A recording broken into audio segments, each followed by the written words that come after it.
Pay attention to this excavation footage. Watch the workers in orange high-visibility jackets moving across the top of that structure. See how massive it is, and that's not a pipe. That's not a foundation. That is a full steel bunker, the size of a house buried 6 feet underground. Now look at that arched entrance at the front. Dark. Open. And look at the investigators in hard hats standing at the bottom of that excavation pit, staring into it. Watch the one in the brown jacket in the center. See how he's not moving? He's been standing there for almost a full minute, because what they found inside that entrance is about to change everything about this case. A woman had been living above this for years. She had no idea. And the person who built it? He was someone she waved to every single morning from her kitchen window. You know that feeling when you finally decide to do something you've been putting off for years? Fix the leaky roof. Paint the spare bedroom. Redo the garden irrigation. That particular satisfaction of taking care of your own home, your own space. For Miriam Calloway, that feeling lasted exactly 47 minutes. That was how long the excavation crew had been in her backyard before one of their machines hit something it wasn't supposed to hit. And from that moment, nothing about Miriam's life, or her home, or her marriage, or her neighbor would ever look the same again. Harwick Falls, Montana is the kind of town that people describe as peaceful and mean it as a compliment. Population just over 8,000. One main road with a hardware store, a diner, a post office. The surrounding landscape is wide and flat and beautiful in the particular way that Montana tends to be. The kind of scenery that makes people feel like there's enough space between them and the rest of the world to breathe properly. Miriam Calloway had lived there for 22 years. She'd moved to Harwick Falls in 1992 with her husband, Douglas, who had been a federal prosecutor based out of the regional office in Billings. Douglas had wanted somewhere quiet to come home to, somewhere that felt like the opposite of the cases he spent his days building. Harwick Falls was that place. Douglas Calloway died of a heart attack in November 2008. He was 58 years old. He'd been walking the dog around the block, which he did every evening before dinner, and he simply didn't come back. A neighbor found him on the sidewalk 2 streets over. Miriam was 53 years old when we enter this story, in the spring of 2014. She'd spent 5 years learning how to be a widow in the house she and Douglas had shared for 16 years. She had a son, Patrick, who lived in Denver and called every Sunday. She had a small circle of friends in town. She gardened. She read. She kept the house the way Douglas had liked it, neat, warm, full of books. The house next door had been empty for a long time before Gerald Foss moved in. He'd bought it in the spring of 2009, 6 months after Douglas died. He was 61 when this story begins, though he'd been 61 for a while by then. Quiet man, polite, kept his lawn tidy, had a cup of coffee on his porch most mornings, would wave to Miriam when she walked to get her mail. He told her he was retired, said he'd worked in land management somewhere out west, had wanted somewhere quiet to spend his later years. He baked, occasionally, would bring over a loaf of something now and then, which Miriam accepted graciously because that's the kind of community Harwick Falls was. He had no family that she knew of, no visitors, just Gerald in his neat house next door. She had no idea what was underneath her feet. The irrigation project had been in Miriam's plans for 2 summers. The backyard had a complicated slope that made watering inefficient. Half the garden got too much, the other half not enough. Her son Patrick had offered to pay for a proper system as a birthday gift, and she'd finally scheduled the work for the second week of March 2014. The crew arrived on a Tuesday morning. 3 men, a small excavation machine, and a plan that was supposed to take 4 days and be entirely unremarkable. For the first 47 minutes, it was. Then the excavation machine's arm hit something at approximately 6 feet below the surface, near the back boundary of Miriam's property. The operator felt it through the controls before he heard it, a deep, resonant clang that was completely wrong for soil. He stopped, reversed, tried again. Same thing, something solid, something big. He climbed down and looked at the exposed patch where the arm had scraped away the earth. Metal. Old, rusted metal, but thick. Very thick. He called his crew over. They started digging around it manually. An hour later, the shape of the thing began to emerge from the ground. It was curved at the top, a rounded steel ceiling, maybe 3 inches thick, running in both directions further than they'd initially dug. Whatever this was, it was enormous. Miriam had come out to watch when the machine stopped. She was standing at the edge of the dig, wrapped in a coat, coffee in hand, watching her irrigation project turn into something completely unrecognizable. "What is that?" she asked. Nobody had an answer. She called the police at 10:47 a.m., not because she was frightened, not yet, more because she genuinely didn't know who else to call when you find a large metal structure buried in your garden. The dispatcher sent 2 patrol officers as a preliminary response, with the assumption that this was probably some old agricultural tank or wartime civil defense structure. Montana had plenty of those. Officers Dale Pruitt and Sandra Kimura arrived at 11:15 a.m. They looked at what the excavation crew had unearthed. The top surface now exposed for about 20 feet in both directions, the metal dark, with rust but structurally intact. And both of them had the same thought simultaneously. This was not a water tank. The shape was wrong. The construction was wrong. The thickness of the steel was wrong. And there, at the far end where the crew had dug deepest, an arched entrance was beginning to emerge from the soil. Reinforced, deliberate, designed. Sandra got on the radio. "We're going to need more people out here." Detective Ray Barker arrived at 1 p.m., by which time the excavation crew, now working under police direction, had exposed enough of the structure to understand its approximate scale: 40 feet wide, possibly 30 feet deep. Steel construction, reinforced at the seams. The arched entrance, now fully exposed, was large enough to walk through without ducking. Ray stood at the edge of the excavated pit, looking at it. He'd been a detective in Harwick Falls for 11 years. He'd worked burglaries, domestic situations, a handful of drug cases. He had never, in his entire career, stood in front of a buried bunker. "How old is it?" he asked the excavation crew foreman. The man shrugged. "The rust pattern on the exterior suggests it's been down here 20, 30 years minimum, but..." He hesitated. "Some of these fittings on the entrance look newer, way newer, like they've been maintained." Ray looked at him. "Maintained?" "Cleaned, oiled. The hinges on this door have been recently worked. Rust doesn't form on recently oiled hinges." Ray pulled on a flashlight and descended into the pit. The entrance tunnel was about 8 feet long before it opened into the first interior room. Ray stepped through and swept his light across the space. He stopped moving. The room was roughly 15 feet square. Concrete floor, steel walls, a low steel ceiling with industrial lighting fixtures. LED strips, modern, recently installed. Along one wall were metal shelves stacked with canned goods. He moved closer and checked the dates on several cans. Expiration dates ranging from 2014 to 2016. These weren't old supplies. These had been put here within the last year. A folding cot against the opposite wall, neatly made. A sleeping bag folded on top. A small battery-powered lantern. A hand pump water filtration unit, the kind you could order online.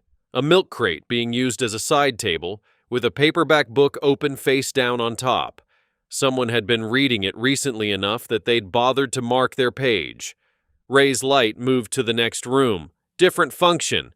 A workspace of some kind. A folding table with a laptop. Closed but present. A portable hard drive. A small printer.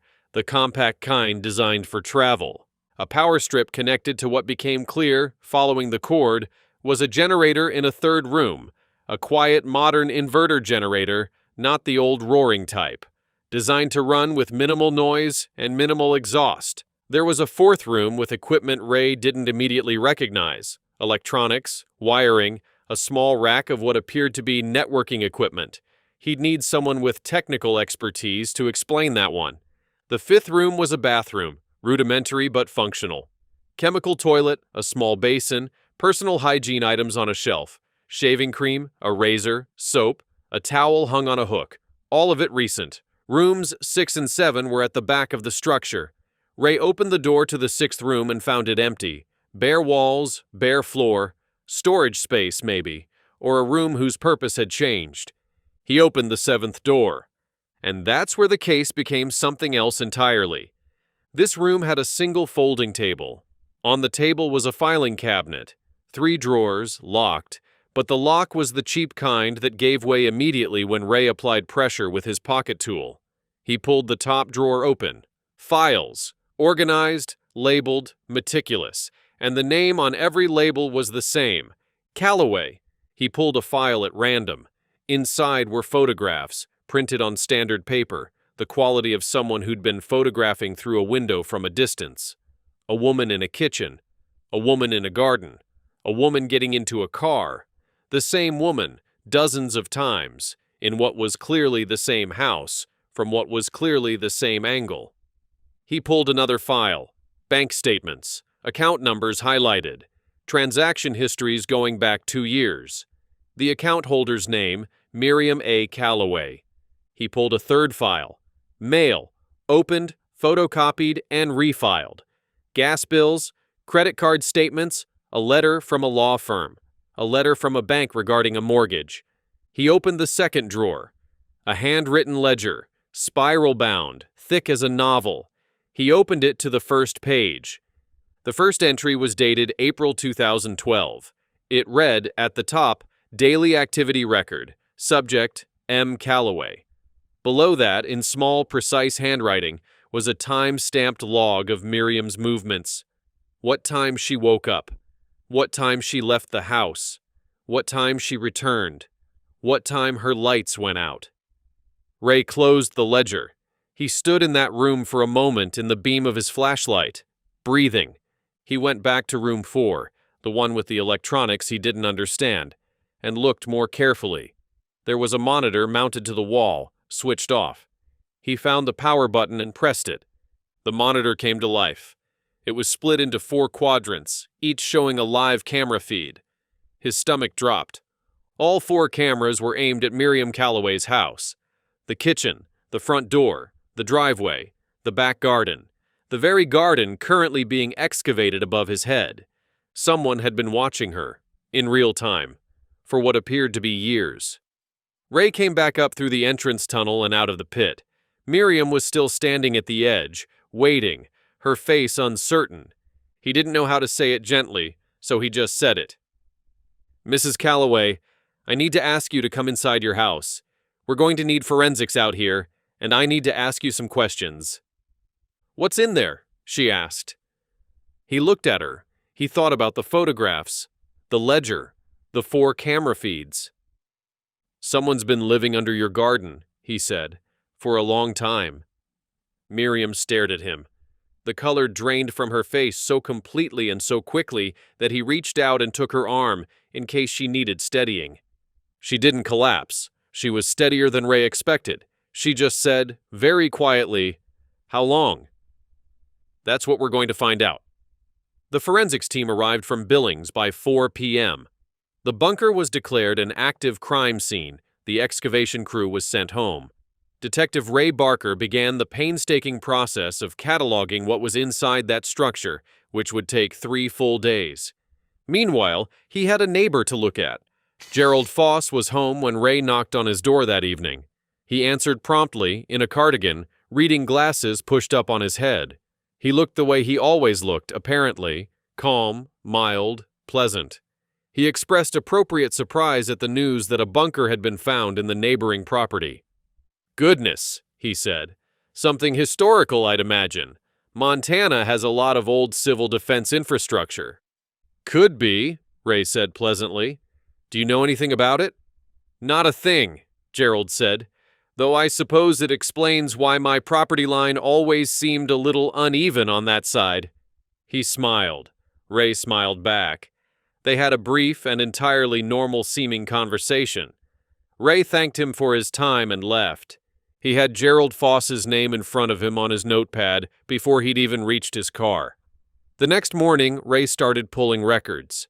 The first thing he pulled was the permit history for the Foss property and the adjacent land going back to 2008.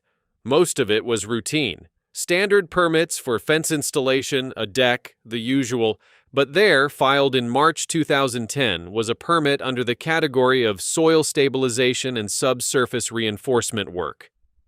The permit had been approved by a junior clerk in the county office, apparently without much scrutiny, and had never been followed up on. The permit was filed by Gerald Foss. Ray sat with that for a long moment. Then he pulled Gerald Foss's background. And that's where the first wall appeared. Gerald Foss had a social security number, a driver's license, a vehicle registration, a property deed, a utility account, and a tax filing history going back to 2001. Everything looked clean. Everything looked legitimate. Too clean, like someone had gone through very carefully and made sure every box was ticked. Ray called in a favor with a contact at the federal level, an FBI liaison he'd dealt with once before on a financial case. He sent over Gerald Foss's details and asked for a deeper look. The answer came back 48 hours later. And it changed everything. But before we get to that, before we get to who Gerald Foss really was, let me tell you about something that happened in the 24 hours between Ray's first visit to Gerald's door and the federal response coming back. Something small that, in retrospect, said everything. Ray had asked Officer Sandra Kimura to do quiet neighborhood canvassing, not about the bunker specifically, just general questions about Gerald Foss. How long had people known him? What kind of neighbor was he? Had anyone noticed anything unusual? Most people said what you'd expect. Quiet man. Kept to himself, but was always pleasant. Nobody knew much about him. But one neighbor, a woman named Dorothy Pressman, who lived 2 houses down and had the particular sharpness of someone who'd been observing people for 7 decades, said something that stuck with Sandra. "He watches," Dorothy said. Sandra looked up from her notepad. "What do you mean?" "He sits on that porch every morning with his coffee and he watches. Most people who sit on their porch are just enjoying the morning. He watches. There's a difference. I noticed it the first year he moved in and I never stopped noticing it." She paused. "I always assumed he was just a lonely old man who liked to know what was going on in the neighborhood. Now I'm wondering." Sandra wrote it down. She didn't know yet how right Dorothy Pressman was. But she would. The next morning, Ray started pulling records on Gerald Foss, and that's where the first wall appeared. While Ray was waiting for the federal background check, forensic accountants had begun reviewing Miriam Calloway's financial history at her consent. She'd agreed immediately, without hesitation, when Ray explained that the documents found in the bunker suggested financial fraud. She'd handed over everything, bank statements, mortgage documents, tax returns, credit card records, and sat with her son Patrick, who had driven up from Denver overnight when she called him, while the professionals went through it all. Patrick Calloway was 31 years old.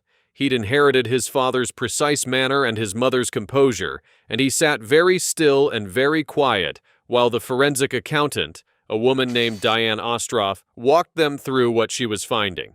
It was not a short walk. The first anomaly appeared in Miriam's primary checking account in September 2012, a transfer of $4,200 to an account Miriam didn't recognize. When Miriam was shown the transaction, she shook her head. She hadn't authorized it, hadn't noticed it, hadn't questioned it because it had been buried among legitimate expenses in a busy month. There was another in November 2012, $6,800. Then in February 2013, $12,000. Then smaller amounts, scattered, irregular, the kind of pattern designed specifically not to look like a pattern to someone doing a casual review of their statements. "Irregular frequency, irregular amounts," Diane explained. "Classic structuring technique. Keep each individual transaction below the threshold where someone would notice it immediately. Vary the timing so there's no predictable rhythm, and spread it over a long enough period that the cumulative loss isn't obvious." "How much total?" Patrick asked, his voice carefully controlled. Diane looked at her figures. "Over 21 months, approximately $340,000. Miriam made a sound that wasn't quite a gasp. Patrick put his hand over hers. "From my accounts," Miriam said. "Yes, but there's more." Diane turned to another set of documents. In January 2014, someone filed paperwork with your mortgage lender initiating a cash-out refinance of this property. The application was filed using a power of attorney document bearing your signature and your late husband's death certificate. I didn't file that, Miriam said. We know. The signature is forged. A good forgery. Not perfect, but good enough to get through the initial processing stage. The refinance hadn't completed yet when all this came to light. If it had, there would have been an additional $180,000 extracted against your home's equity. Patrick stood up. Just stood up and walked to the window and stood there with his back to the room for about 30 seconds. Then he turned around and sat back down. The camera's in the bunker, he said.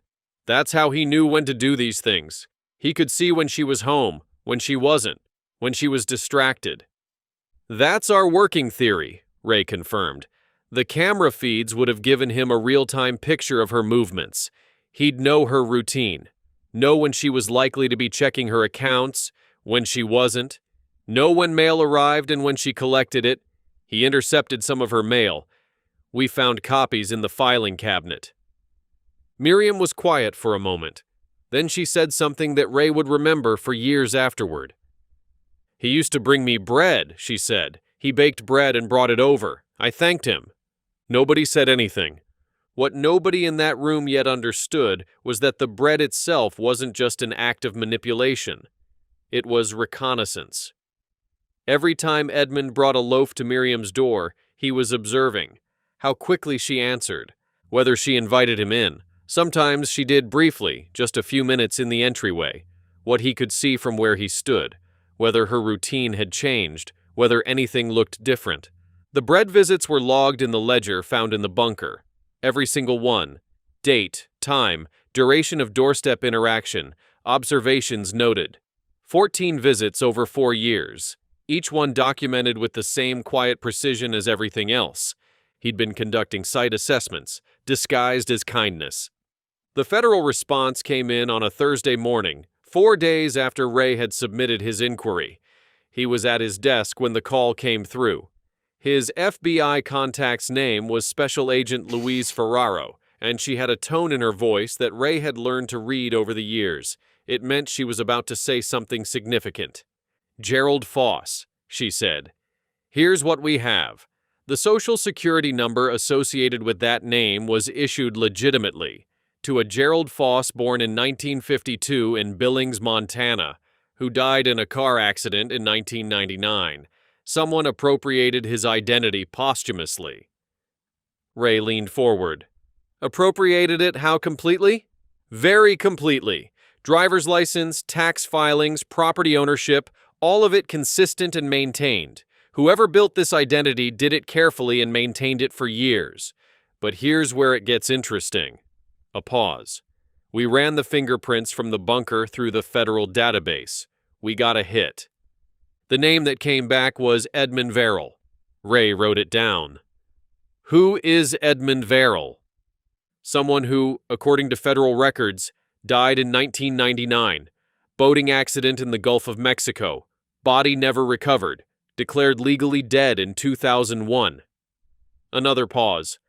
Before that, he was a white-collar criminal with a federal conviction for wire fraud, identity theft, and financial crimes.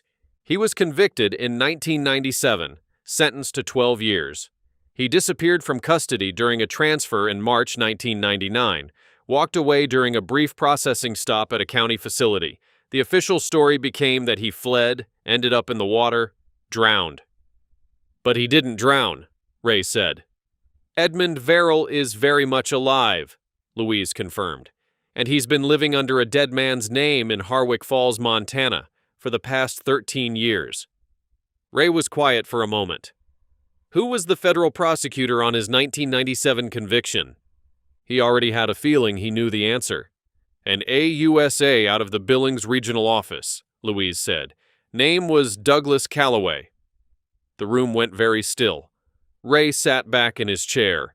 He thought about Douglas Calloway, dead of a heart attack in November 2008. He thought about Gerald Foss moving in next door in the spring of 2009. He thought about the permit for subsurface work filed in March 2010. He thought about the surveillance log that began in April 2012. He thought about the bread.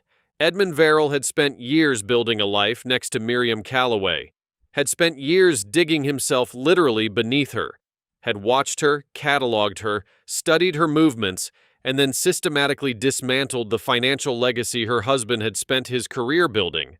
And the man who had put him in prison in 1997 was the same man whose death certificate he had forged to try to steal her home. Ray called Louise back. "How long would it have taken to plan something like this?" he asked. "The bunker, the identity, all of it." Louise was quiet for a moment. If he faked his death in 1999 and moved into that property in 2009, that's 10 years of preparation. Building the Foss identity, acquiring resources, finding the target, selecting the location, getting access to the property, constructing the bunker. She paused. This wasn't impulsive. This was the longest revenge plan I think I've ever seen. "He was convicted in 1997, Ray said. "He's been planning this since before he escaped custody." "Almost certainly," Louise said. "There's one more thing. We pulled the original trial transcripts from the 1997 case. At sentencing, Douglas Calloway gave a statement. Standard prosecutorial remarks about the impact of financial crime on victims." A pause. Edmund Verrill interrupted him. "In open court, the transcript shows a bailiff had to intervene. Verrill said, and this is in the official record, 'You'll regret this longer than I will.'" Ray put down his pen. He didn't need to write that down. He wasn't going to forget it. Douglas Calloway had been dead for 5 years by the time Edmund moved in next door to his widow. But Edmund had kept his promise anyway. He'd just aimed it at the person Douglas had left behind. Edmund Verrill, Gerald Foss, was arrested at his home on the morning of March 22, 2014. 2 sheriff's deputies, Ray and Luis Ferraro, who had driven up from Billings specifically to be present, knocked on his door at 7 a.m. He answered in his cardigan again, reading glasses on his head again. When Louise said his real name, Edmund Verrill, something happened to his face that Ray would describe later as like watching a mask come off. Not dramatically, not violently, just a subtle shift, like a man who'd been holding an expression for so long he'd forgotten it was an expression. "I wondered how long it would take," he said, and then he put his hands out for the cuffs without being asked. Inside the house, the search warrant team found what you'd expect from a man living a carefully maintained fiction. Everything perfect, everything staged, everything designed to look exactly like what it was supposed to look like. But in the basement, behind a false wall that a sharp-eyed deputy noticed didn't quite line up with the exterior dimensions, they found a second archive. This one was Edmund's real records, not the Calloway surveillance, his own. A second identity kit, not complete, not ready to use, but being assembled. A new name, new social security number sourced from another deceased individual, a new history being built. He'd been preparing his exit strategy. If the Calloway operation had been completed, if the refinance had gone through and the money had been moved, he'd intended to dissolve Gerald Foss and become someone else entirely. Leave Harwick Falls, start over. He'd been building the next identity for 18 months. He'd almost made it. The false wall also contained a hard drive. Encrypted, but the federal digital forensics team broke it within 2 weeks. On it was a complete record of the financial operation. Every transfer, every account, every step of the mortgage fraud. Edmund had documented it himself, obsessively, the way he documented everything.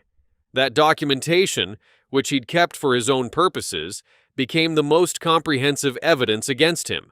But there was something else on that hard drive, something that nobody had anticipated finding, and which added a dimension to the case that even the seasoned investigators found difficult to sit with. Personal journals, written by Edmund Verrill, going back to 1999. 23 text files, organized by year, totaling over 400 pages of writing. The journals were not confessional. They were not remorseful. They read, investigators described this consistently, like the private logs of someone who believed, completely and without apparent doubt, that everything they were doing was justified. More than justified. Earned. Edmund had written about Douglas Calloway's death in November 2008. The entry was brief and clinical. It noted the date, noted that the obstacle had been removed by natural causes, noted that this simplified certain aspects of the plan.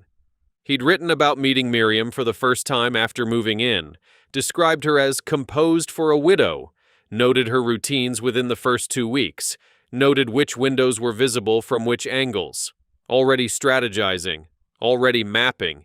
He'd written about the bread visits, each one logged with the same operational detachment as everything else in the bunker's files.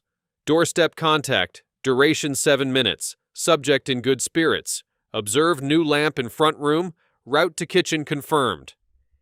But there was one entry that stopped investigators cold. It was from March 2013, roughly 18 months before the bunker was discovered.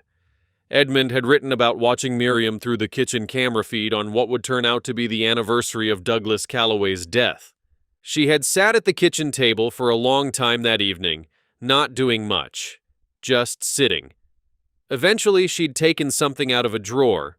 Investigators later confirmed it was a photo album, and looked through it. Edmund had watched this on the monitor, and he had written about it. Not with remorse, with satisfaction. That entry was read aloud in court. The jury heard it in complete silence. Several of them looked away from the prosecutor and toward Edmund as it was being read. He was looking at the table in front of him. He did not look up. Some pieces of evidence prove what someone did. That journal entry proved what someone was. The weeks following Edmund Verrill's arrest were, in some ways, harder for Miriam Calloway than the discovery itself had been. Because the discovery, as shocking as it was, had a kind of surreal quality to it. It was almost too strange to fully absorb immediately. But the weeks after, when all of it became real and documented and explained, those were the weeks that broke through the surreal layer and became simply devastating. She'd known him. Not well, but well enough to wave to every morning, well enough to accept his bread, well enough to occasionally mention that the spring was warm or the winter was harsh in the way that neighbors do. She'd been comfortable next to him. She'd felt safe next to him. She hadn't been safe. She'd been watched.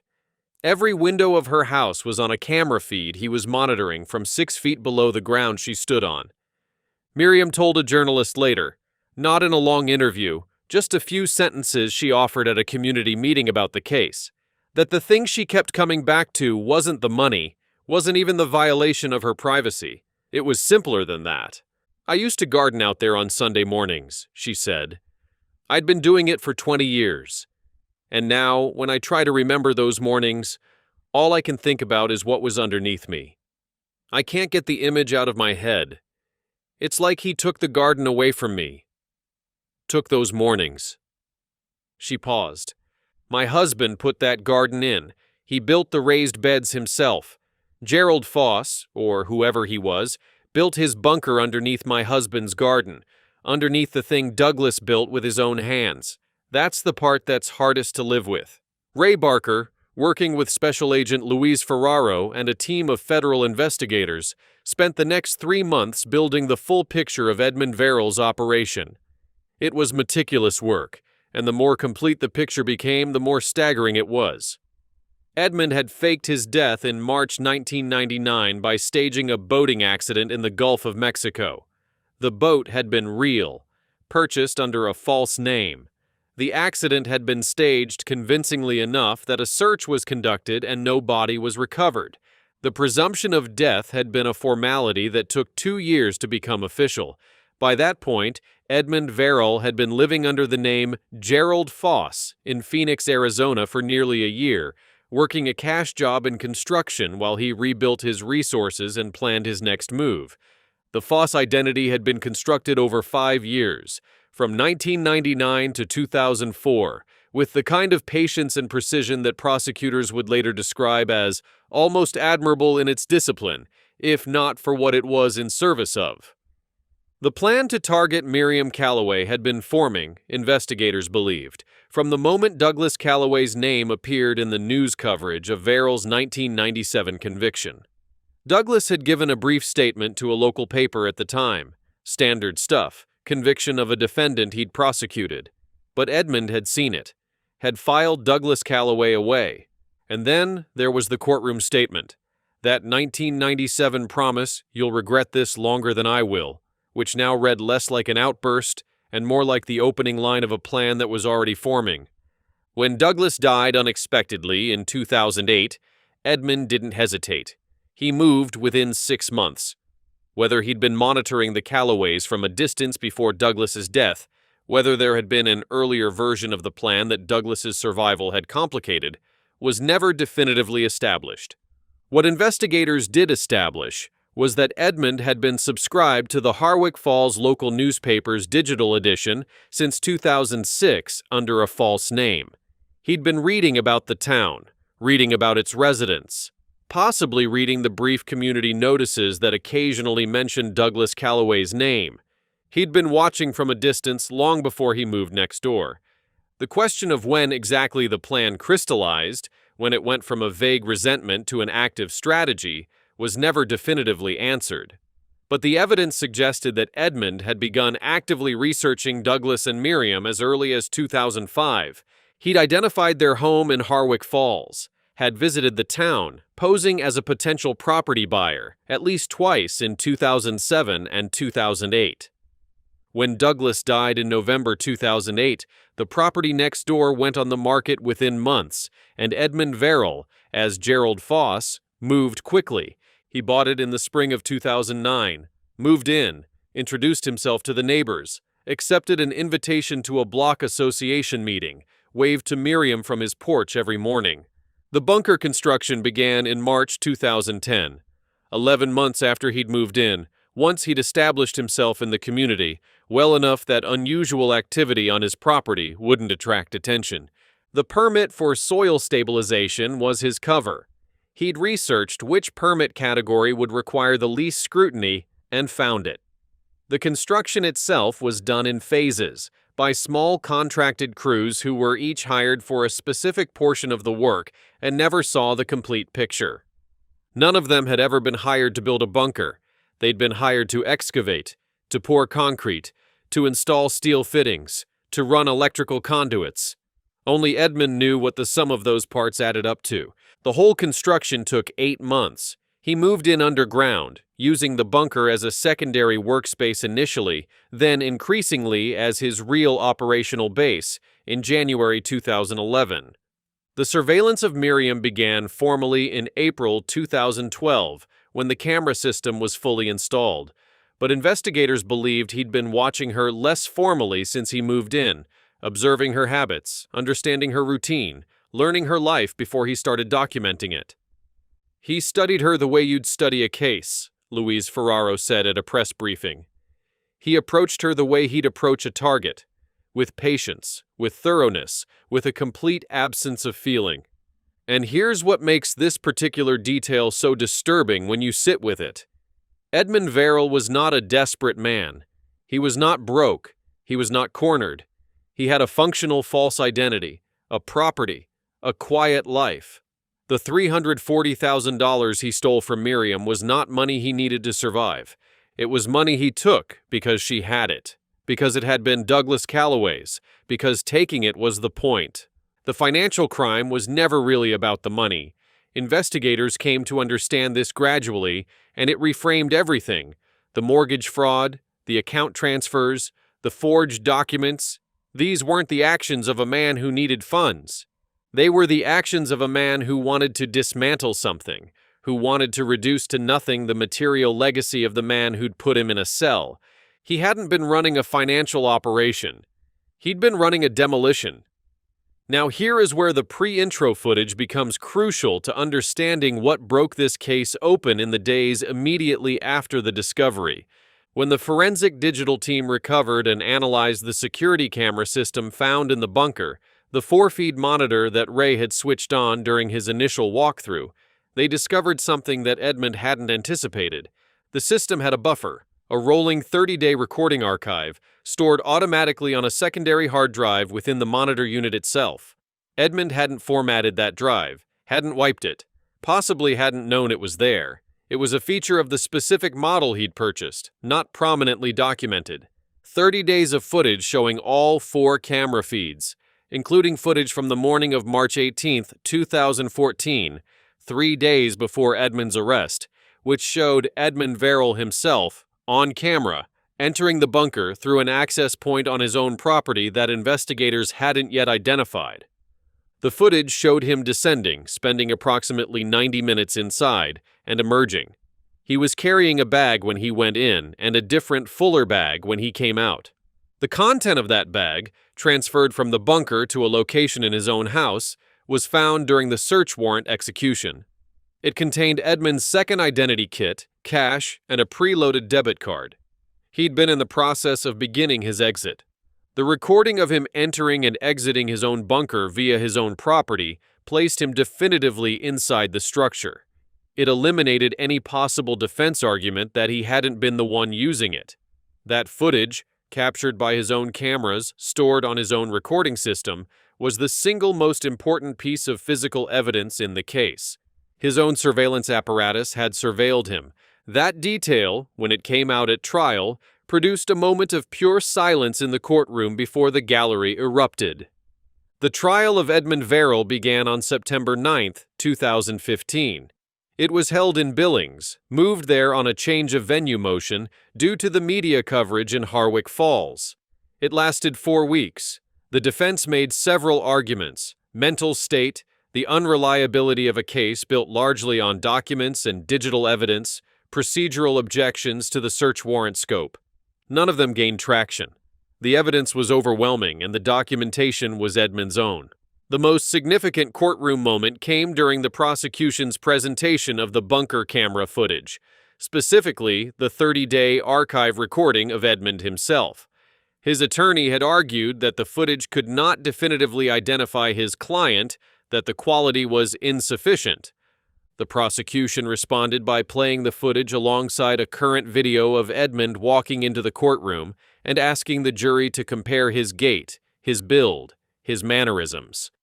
The jury had no difficulty, but the moment that defined the trial, that everyone who was in that courtroom remembers, came during Miriam Calloway's victim impact statement. She was 63 by then. She was composed. She stood at the podium and spoke without notes. She talked about Douglas, about the years they'd spent in that house, about the garden he'd built, about the Sunday mornings she'd spent in it, about accepting bread from a neighbor she'd believed was a kind and lonely old man. Then she turned and looked directly at Edmund Verrill. "You chose us because of my husband," she said, "because of the work he did, because he held you accountable for what you did to other people, and you spent 15 years of your life, 15 years, planning how to hurt me for it." She paused. "My husband was a good man. He did good work. He would not be surprised that someone like you came after his family. He spent his career dealing with people like you. But I want you to understand something. You took $340,000. You took my sense of safety in my own home. You took my Sunday mornings in that garden." She stopped. Then, "You didn't take anything that matters. You didn't take the 22 years in that house. You didn't take Douglas. You didn't take my son. You didn't take who I am." She gathered her papers and walked back to her seat. Edmund Verrill showed no visible reaction. He'd shown no visible reaction to anything for 4 weeks. He sat through the entire trial with the same mild, composed expression he'd worn in his cardigan on the mornings he'd waved to Miriam from his porch. Some people are a mask all the way down. The jury deliberated for 2 days. They came back on October 14, 2015. Guilty on all 37 counts. When the verdict was read, Miriam Calloway sat in the gallery with Patrick beside her. She didn't cry. She reached over and took her son's hand and held it. Edmund Verrill was 62 years old on the day of sentencing. Judge Carolyn Marsh reviewed the 37 counts, the financial impact on the victim, the decades-long duration of the scheme, the false identity, the prior federal conviction, the escape from custody, and the deliberate and sustained nature of every element of the operation. She sentenced him to 41 years. He would be 103 years old at his earliest release date. He would die in prison. The prosecution noted, in their closing arguments, that Edmund Verrill had once convinced a federal court he was already dead. He'd spent 15 years proving otherwise. The sentence was the court's final word on the subject of whether Edmund Verrill existed. He did, and now everyone knew it. In the years that followed the trial, several things changed, in Harwick Falls, in county and federal policy, and in Miriam Calloway's life. The bunker itself was fully excavated and demolished in the summer of 2015 before the trial concluded. The demolition took 3 weeks. The steel was hauled out in sections. The concrete was broken up. The space was filled, compacted, and graded. Miriam had the garden replanted afterward. Not exactly as it had been, but new. Different. Her own choice of plants, her own design. Patrick came up from Denver to help her put the first new raised bed in almost the same spot Douglas had built the original ones. She said it helped. Not completely, but it helped. The case prompted a review of building permit processes in the county, specifically the category of permits for subsurface work, which had previously received minimal scrutiny. New requirements were implemented requiring site inspections at multiple stages of any permitted subsurface work, and a cross-reference check between permit applicants and criminal records databases. The clerk who had approved Edmund's 2010 permit without follow-up was not disciplined. The review found the failure had been systemic, not individual, but the system itself was overhauled. At the federal level, the case was cited in a Department of Justice review of deceased individual identity appropriation, what investigators sometimes call tombstone fraud. The review led to new protocols for verifying the living status of individuals whose social security numbers are accessed for financial or property transactions, cross-referenced against death records to flag potential misuse. The protocols were named internally, within the DOJ, after the case, not after Edmund, after Miriam. The financial fraud recovery was partial. About $180,000 of the $340,000 was traced and recovered through asset seizure from Edmund's accounts and properties. The remaining $160,000 was never located, presumably moved and spent over the years of the operation. Federal restitution was ordered, but with Edmund facing a life sentence, the practical collection of that restitution was limited. Dorothy Pressman, the neighbor who'd told Officer Kimura that Gerald Foss watched differently from other people, was interviewed extensively during the investigation. She gave her observations freely and without drama. When asked if she'd ever considered reporting her unease about Gerald to anyone, she said something that became quietly famous in the community. "Report what?" she said. "That a man watched too carefully from his porch? They'd have thought I was a nosy old woman with nothing better to do. Which I am. But I was right." She was right. And nobody had a good answer for what she should have done differently, which was its own uncomfortable conclusion to sit with. Officer Sandra Kimura, who had been first on the scene and who had conducted the neighborhood canvassing that produced Dorothy's observation, was commended for her work on the case.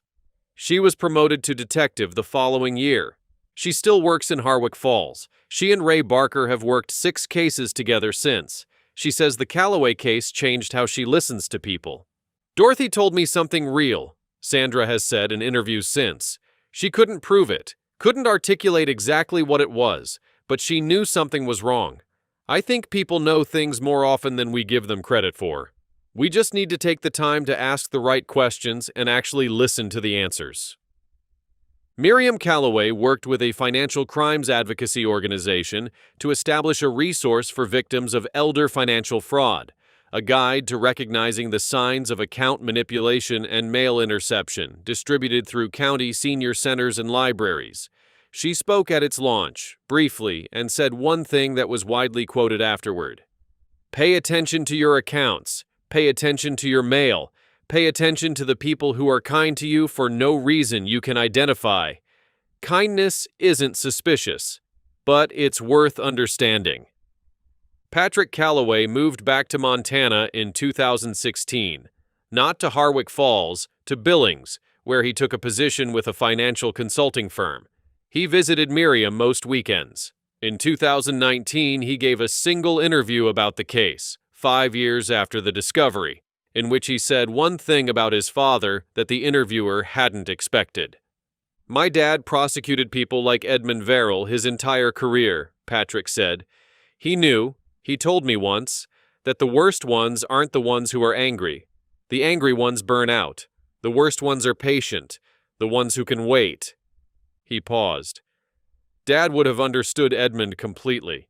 He spent 30 years understanding people like that.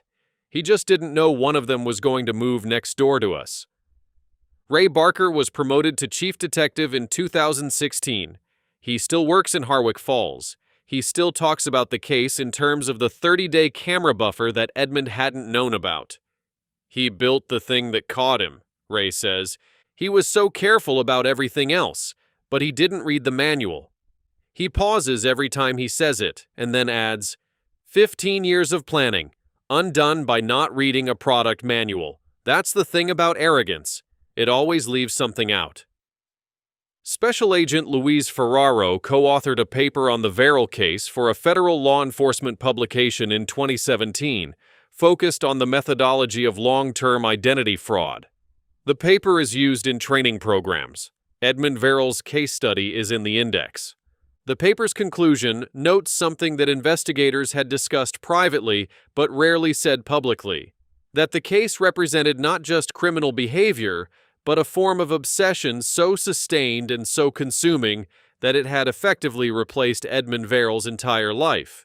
He had spent 15 years being Gerald Foss, and Gerald Foss's only purpose, his entire reason for existing, was to destroy what Douglas Calloway had left behind. Edmund Verrill filed one appeal in 2017, arguing ineffective assistance of counsel. It was denied in under 6 months. He has filed no further appeals. He is currently incarcerated in a federal facility. He has made no public statements, no interviews, no communication with the outside world that anyone has been able to document, which is, in a way, appropriate. Edmund Verrill spent 15 years being meticulous and patient and invisible. Now he's just invisible. And in a garden in Harwick Falls, Montana, on Sunday mornings, a woman tends her raised beds, new plants, new layout, her own design. The garden Douglas built is gone. What grows there now is hers. The Sunday mornings are hers again, too. Edmund Verrill, also known as Gerald Foss, was convicted on 37 counts, including wire fraud, identity theft in the first degree, identity fraud, appropriation of a deceased person's identity, unlawful flight to avoid prosecution, escape from federal custody, mortgage fraud, forgery of a legal document, unlawful interception of mail, stalking and criminal surveillance, financial elder abuse, computer fraud and unauthorized access, conspiracy to commit financial crimes, criminal trespass, subsurface encroachment on neighboring property. He was sentenced to 41 years in federal prison. Given his age at sentencing, 62 years old, he is not expected to survive to his earliest possible release date. His prior federal conviction from 1997, for which he had been serving the sentence he escaped, added a consecutive 8-year term for the escape and failure to serve. He will die in prison, which is ultimately more than he deserved, because at least the prison is real. To Miriam Calloway, who stood in her own garden above a man who wanted to destroy everything her husband built, and who is still standing, this one's for you. And for Douglas, whose work put a predator away once. His widow made sure it happened twice.